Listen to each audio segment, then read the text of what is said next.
emotions that might limit you in social situations like insecurity, fear, anxiety, and really find confidence and freedom that you deserve, so you can get the friends that you want, get the relationships that you want, and really have the social success in all areas of life. And the concept that we're going to look at is really your relationship with yourself and your relationship with the emotions that limit you. Feelings of shyness, maybe insecurity, maybe anxiety.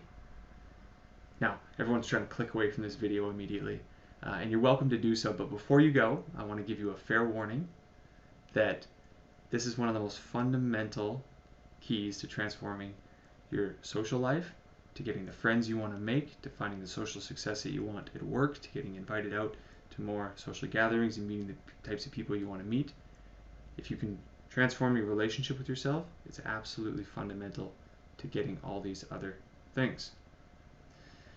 So if you want to go, be my guest, leave this video now, but otherwise, stay and make sure you watch the whole thing. Good. Now we've got the people who actually want to change still here.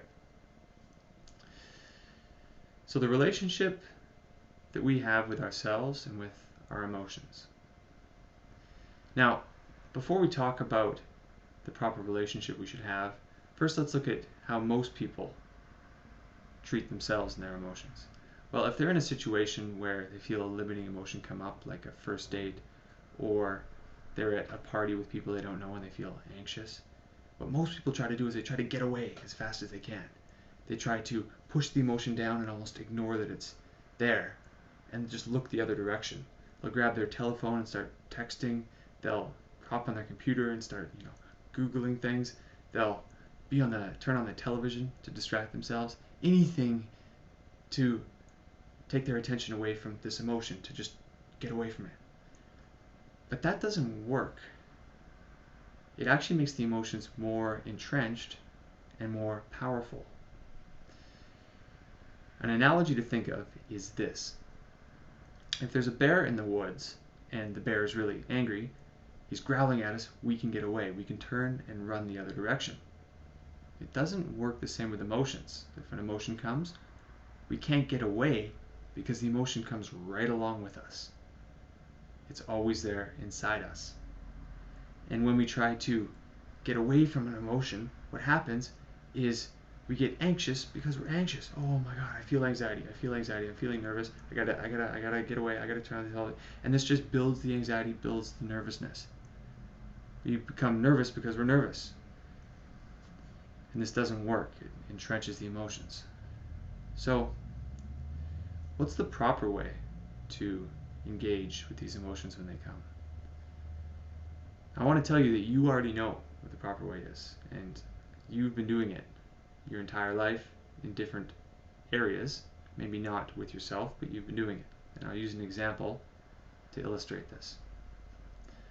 Imagine you had a friend. Choose a friend right now, someone who's really close to you. And imagine they were feeling anxious, they were feeling sad, maybe they left a relationship, or maybe someone was mean to them, and they're feeling down. How do you approach them? How do you feel on the inside when you approach them? Do you try to get away from them as fast as you can?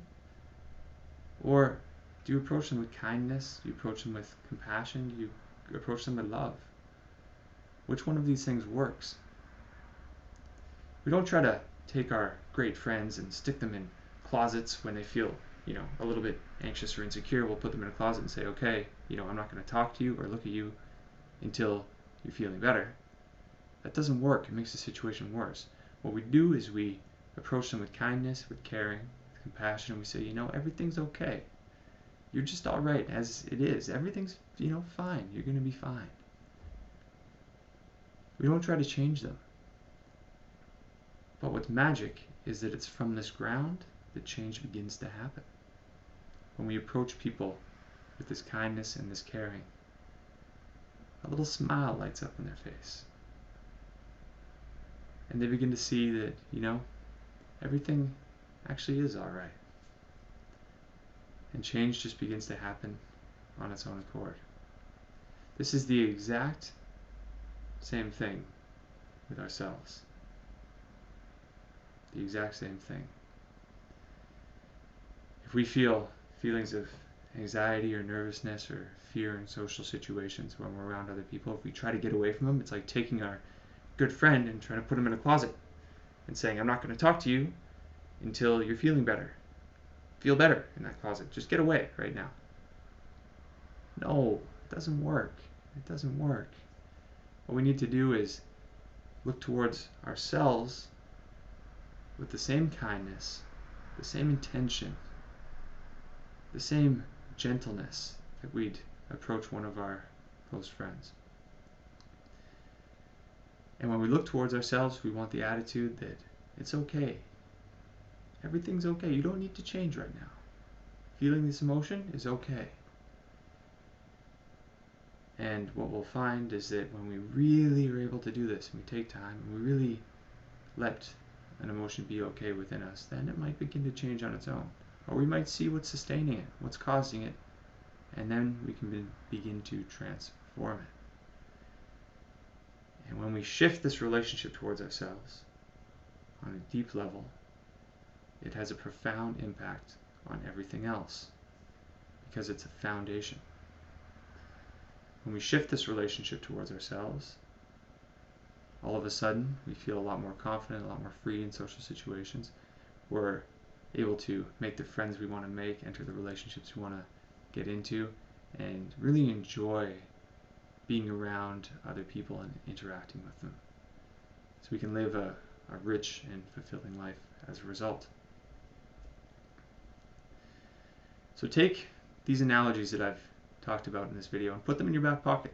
The next time you're at a party or you're in a social gathering, and if you feel emotions of nervousness or insecurity come up, look at your relationship towards them and approach them as you'd approach a close friend.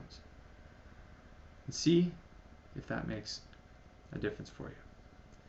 To find out more information on how to find your confidence, your social freedom, how to find social mastery so you can get the friends you want to get and really live a rich social life,